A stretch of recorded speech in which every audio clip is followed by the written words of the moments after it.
Yes, YouTube. We're back with another brand new, excellent episode of UK Prison Stories brought to you by Bolts, Bars and a Bit of Bird. I'm your host, Cole Aldred. This is a Magnum, let's get it on. Right, part 2 of Wing-Hmp Brixton.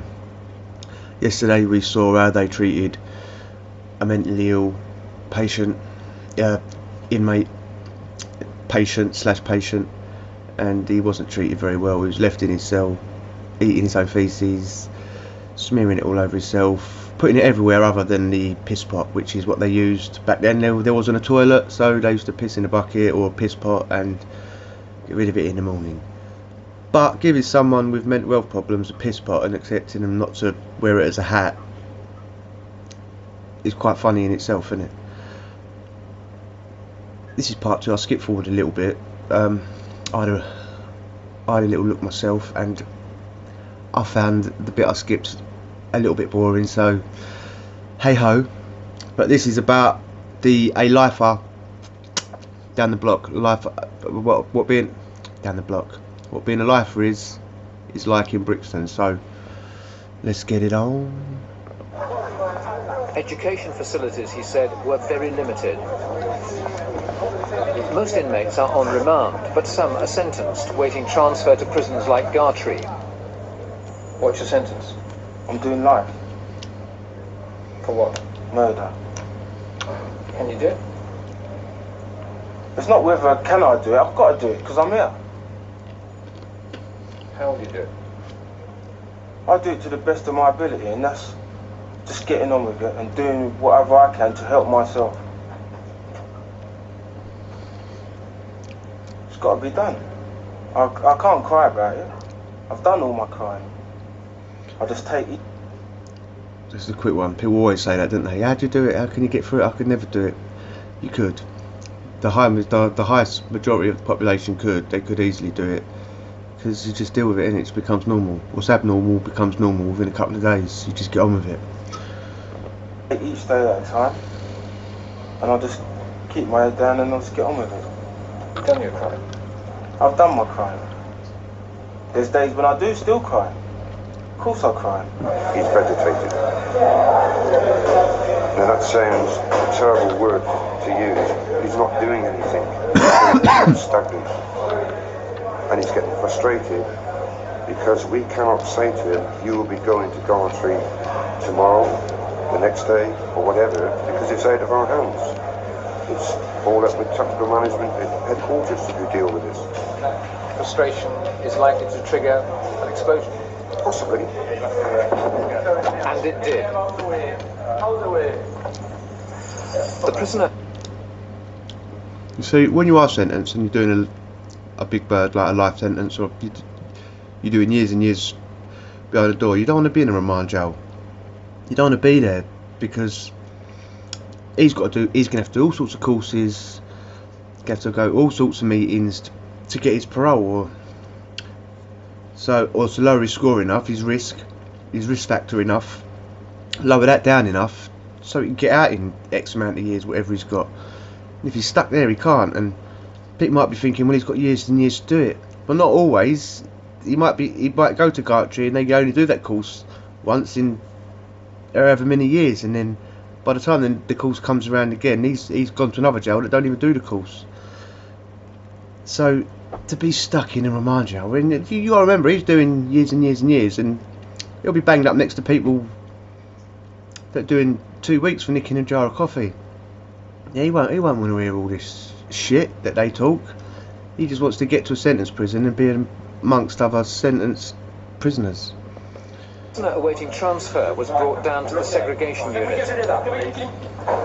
There'd been an altercation when the search team entered his cell.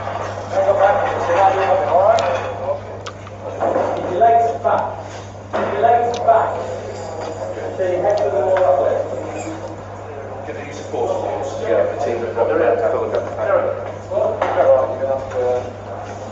check the one we got our cell ready.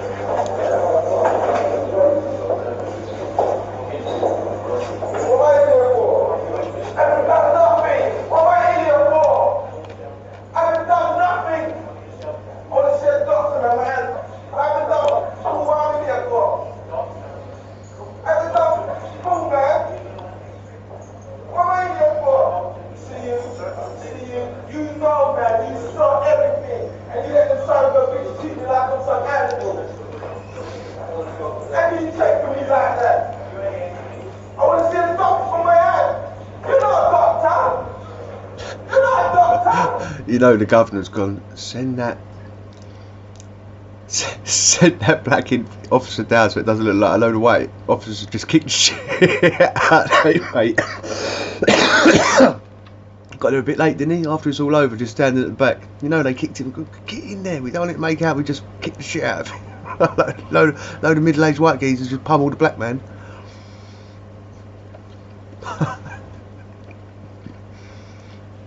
But he's right. What did he say? They kicked him out with an hand. But he's basically saying this, what we all say.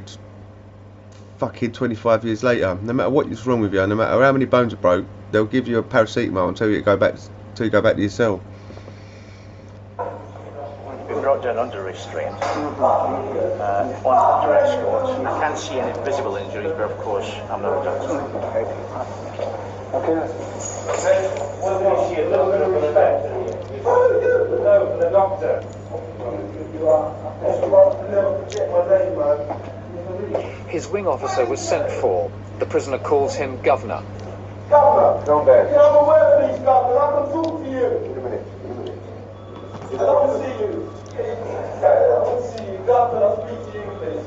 It was a normal routine cell search. He wasn't terribly cooperative, which meant that they had to restrain him and then take him, down here. But I will talk to him later on and find out exactly what happened as far as he's concerned. That's important. When you go into the cell and talk to him, what will you say to him? I'll ask him what it's all about, and then tell me. He'll probably start off by shouting and ranting, and then as he restores his faith, he'll quiet down and he'll start telling me from his version what happened. See the knowing smile then. It's a tried and trusted method, isn't it? That one sweet officer that'll go in there and just let you scream and shout. Like you said, just let you scream and shout, rant and rave. You can tell him all the officers' names that are a cunt.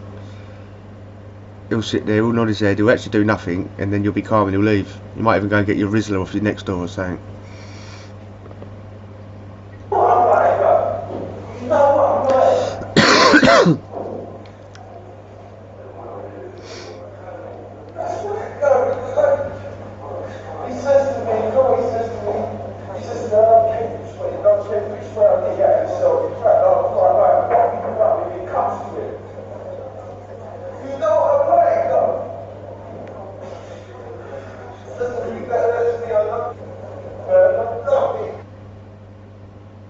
'Camera caught him grinning.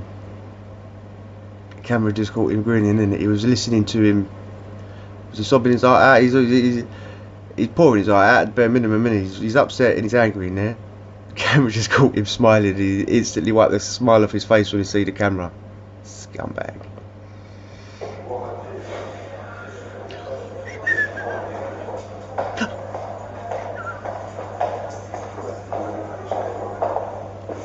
"35 minutes later, the officer had calmed the prisoner down. Big time probably just did that. 35 minutes.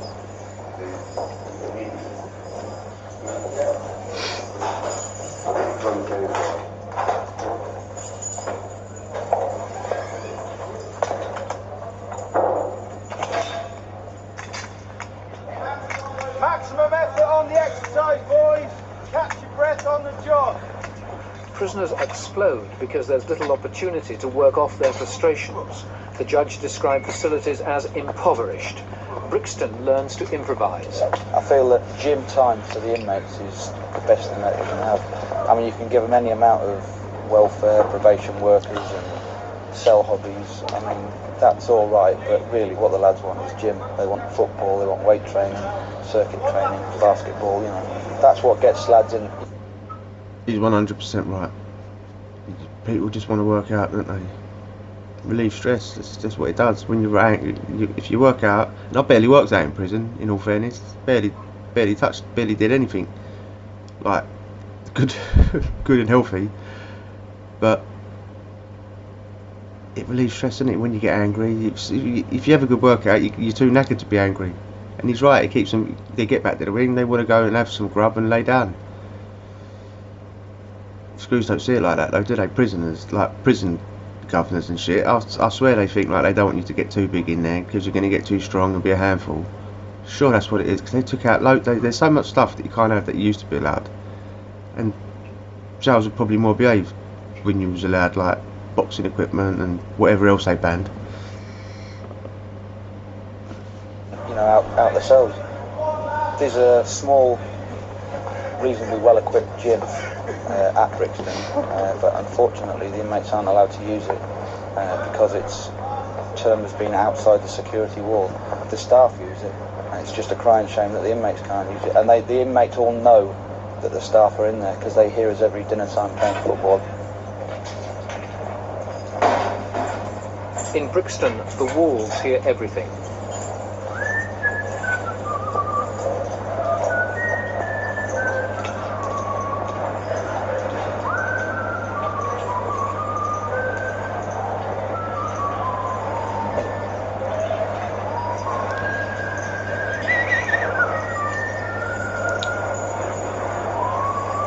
Brixton houses both the strong and the sad.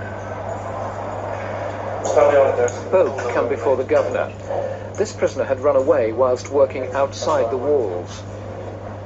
The charge against you is that at approximately 3:30 in the afternoon on the 4th of December 1991, you absconded from the officers' mess at Wing-Hmp Prison, Brixton. I've read the charge out to you. Do you plead guilty or not guilty? Guilty, sir. Sit down.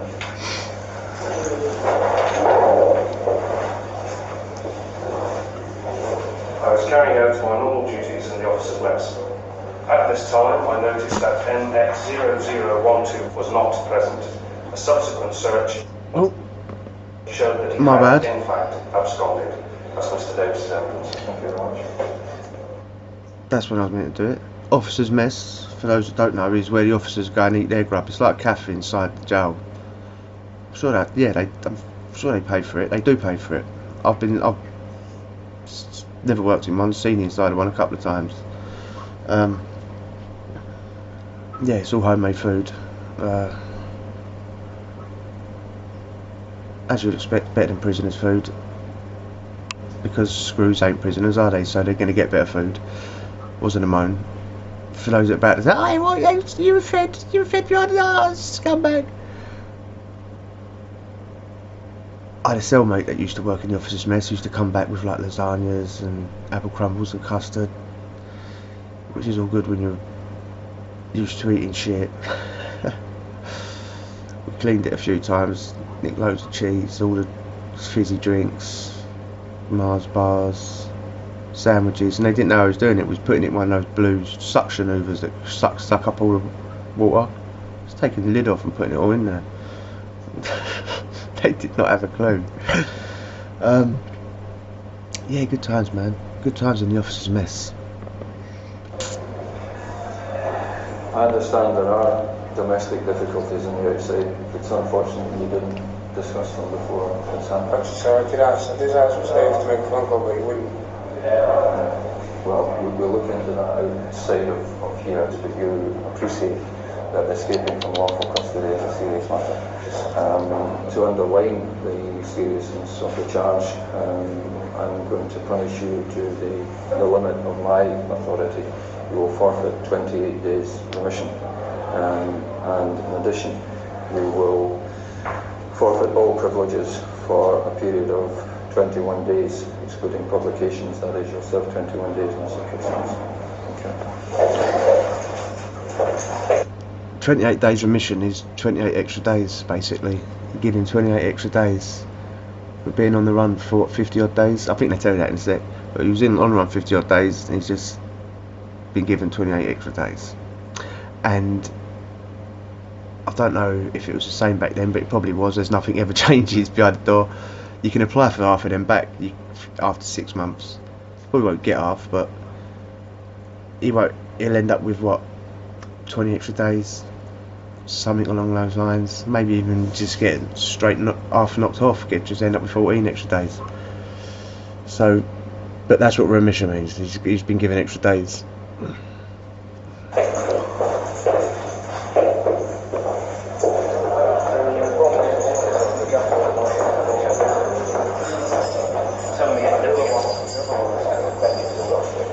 but he's very emotional, he's got problems at home, so I think perhaps it'd be better if he could be over the hospital.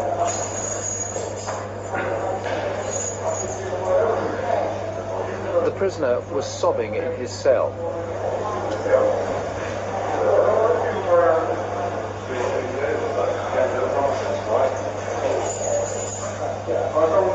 We were alerted the fact that he was crying and called the doctor to check on him. The doctors talked to him and they said, yes, I think we ought to have him over on Ward 1. Right, he'll go over the hospital. When an inmate starts to cry, because they tend to be as hard-nosed as most people, and they tend to see crying as a weakness. So when it is publicly displayed to us that he's crying, then obviously he's got a problem which needs sorting.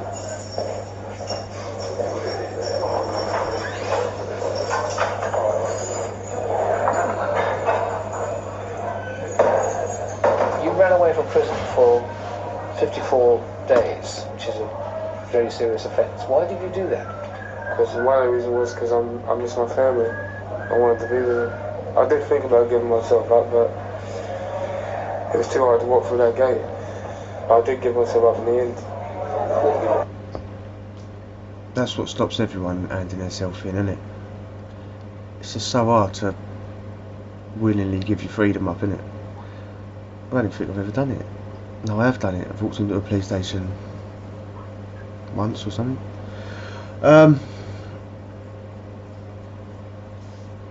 Does he seem all there? I mean, he ran away because he was missing. I mean, it might be something deeper than that, you know what I mean? But I mean, he's blurred his face. He might not want to tell you. Us. Prison puts great strain on the family. Brixton makes those strains even worse. Remand prisoners have a visit every day for 15 minutes. Sentenced prisoners one a fortnight for half an hour. Judge Toomin said the facilities here were so bad he was surprised the visiting figures were so high. It was no way, he said, to strengthen family ties. What do these visits mean to you? Straight back everything. I mean, it keeps us together.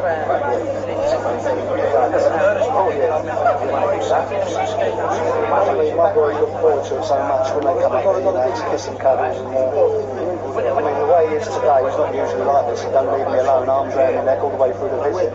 I mean, there's no facilities for him to run around or nothing. And when he comes up here with his brother, they want to run around and play. I want Daddy to get up and play with us, but I can't leave my seat. What should there be?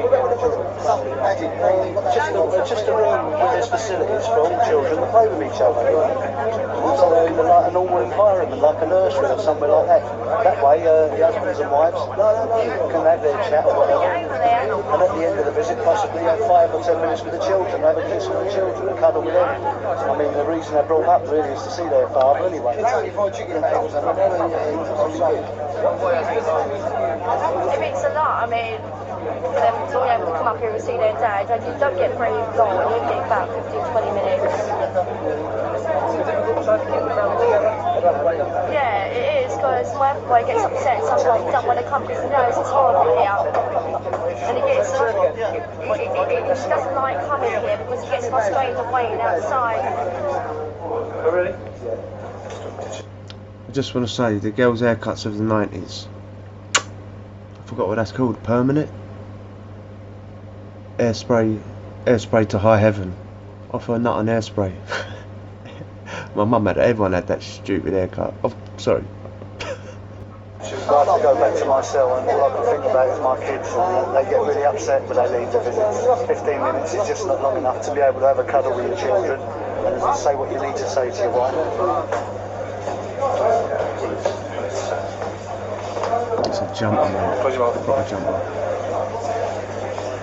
Visits are the most vulnerable area of prison security. That's why inmates and visitors are so thoroughly searched. Drugs are the main target. How do drugs come in? Various methods. Orally is the main method. It's coming in the female visitor's mouth. They'll kiss, it's passed across, and if it's wrapped up well, he'll probably swallow it. Or if there's a danger of him being caught, he'll certainly swallow it. We try to catch as much as we can by calling the visitors aside and searching them. How much gets through? I couldn't even guess. It just must have slipped his mind the other ways. Over the wall, dodgy screws. I'd say those were probably better ways. Other ways that you don't even know about.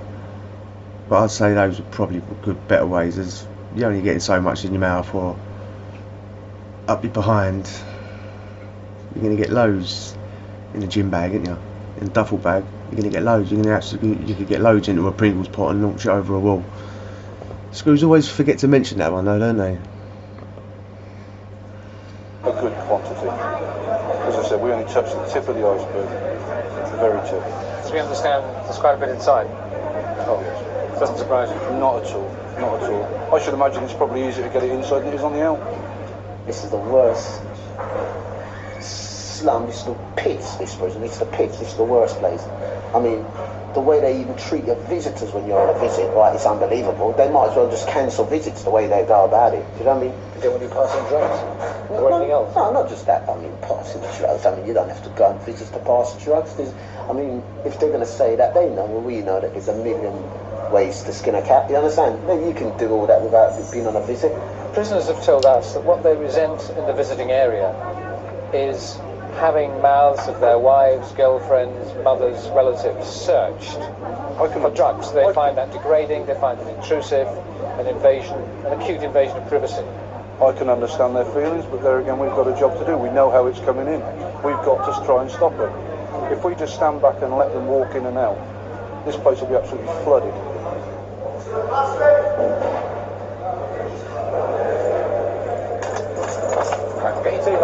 Little escaped Judge Tumin's attention.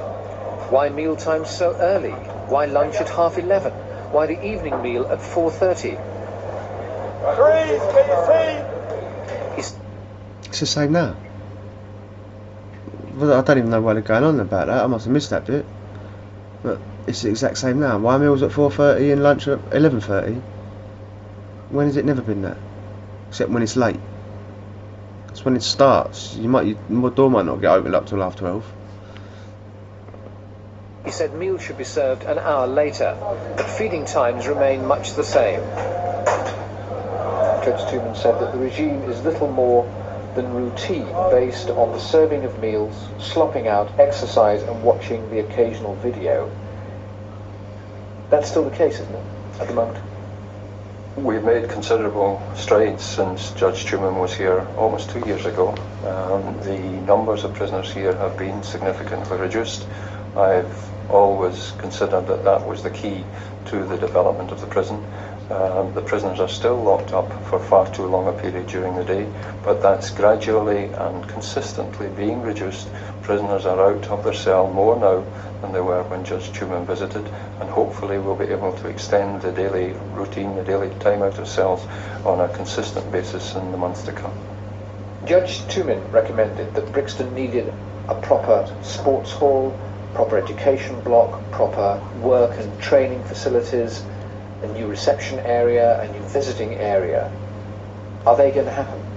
No. It's recognised by all parties as intolerable that a prison such as Brixton, with almost 1,000 prisoners, should not have the facilities which you describe. We are in the midst, at the moment, of extensive discussions about how Brixton is to be redeveloped in such a way as will take it forward to the next century. And those proposals, those plans include workshops, reception, visits, education area, facilities for staff. They're all included in the proposals which are being discussed just now. And sports hall? No. No. Visiting area. Are they going to happen? It's recognised. He's not a politician, isn't he? He's recognised that it's not good enough. We want more. I bet you do. You're the governor, you're always going to want more. Did they get it though? No, no, no. My colleagues in the Home Office are reasonable individuals, and I'm sure we'll reach a satisfactory agreement. The Home Office has been generous when a problem was deemed a political priority. These hospital cells were built not to improve conditions in general or to house the mentally ill, but in anticipation of an AIDS epidemic. The epidemic never materialised. Get him down there, man. Bit like some other Conditions on epidemic, I D-Wing, would think. where top security Category A prisoners are held, are a world away from the squalor and confinement of other parts of Brixton. In the prisoners' hierarchy, Cat A's are at the top. Newspapers told me. Frankie has been on remand on D-Wing for over a year.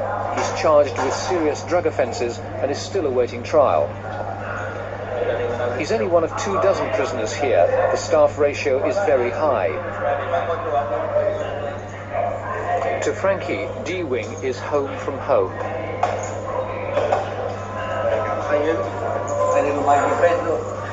At the moment, the wing's perfect. We've got good officers here. Sometimes they slip an officer into us who's just come out of school. He don't know the drill up here, and he'll follow you to the door and shut your door right away, which gives you the hump.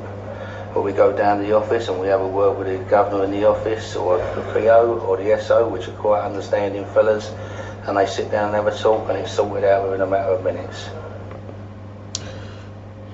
Cat A prisoners, the Cat A wing. They look different, don't they? I know you've only just seen one. Talk different, there's a different aura about them, isn't there? These are the people that are in for serious organised crime, allegedly. I don't think I've got to say that, it was 40 odd years ago. But yeah, it's right.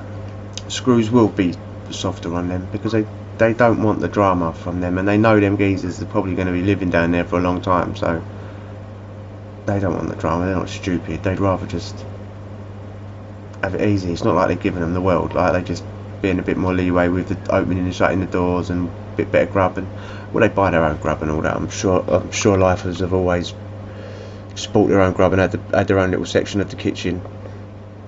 Personally, I feel Catees, they don't show officers any respect as such, because if a Catee wants something, he'll bypass the officer and come straight to the SO or the governor. It's a clever thing to do. Whoever's in charge. They think that they are a little bit special as such, and want to be treated as a little bit special. It's a waste when they keep chucking it away. We've got officers on this wing now. They're good as gold. They're good officers. They understand. They understand that we've got to be here. They understand that we've got to live with them. They've got to live with us. Well, they've got to come to work in here. We've got to live here. They're as good as gold. They ain't no problem to us. Sorry, that's Ray Winston. Listen to the voice. Sort of looks like him as well. He's got the moustache, but that's Ray Winston. What were you watching? Scum 2. Scum the Return. Are they very pleasant to you? Certainly wanted to call me by my first name, and I'll call them by the first name. I've no objection to that whatsoever. The more relaxed it is, the more calm it is, and hopefully less likely to cause any problems. But you must always be aware that there is a danger. They say you're the godfather on the wing, is that right? Who says that? People. I don't know. I'm not a godfather. They call me Dad. They all come to me with their problems. Different relation. Yeah, they all come to me with their problems. You know, it's if someone's got a problem with an officer and they start hollering and hooting and screaming, I'll go straight out at me, what's going on here? And they say, you know, I can sort it out for them. I've got a good heart, you know. Just because I'm in D-Wing, don't mean to say there's no heart here. There is an heart here. Don't mean to say I'm bad. Of gold. I would say so myself, yes, it is an heart of gold. Why is your top security wing in the prison the most relaxed wing of all? I think what that is the truth of the recommendation in the Wolf report, that we should be moving towards much smaller groupings of prisons. The relaxation doesn't come directly from the fact that this is a top security wing. It comes from the fact that there are only 24 prisoners in here. If we could break the whole prison down into groups, not of 24, but say of 50, 60, all the received wisdom is that where groups of prisoners are broken down into, let's say, 50, 60, with identified numbers of staff, we know them, they know the staff know them, then we have a much more positive regime. All that In this never kind of happened. atmosphere, can't prisoners more easily take advantage of and manipulate your prison officers? That's where the professionalism of the prison officer comes out, that he has to know that the requirement of good order, of control, of high security in a wing like this is paramount and is enhanced by him knowing the prisoners, talking to the prisoners, but that at the same time he or she shouldn't be lulled into a false sense of security, because there are some very dangerous individuals in this wing, and staff must never forget that, because we have a primary duty to protect the public. We're very conscious of that. Governor, thank you very much. Again. Dr. Coyle and his colleague. Well, I do believe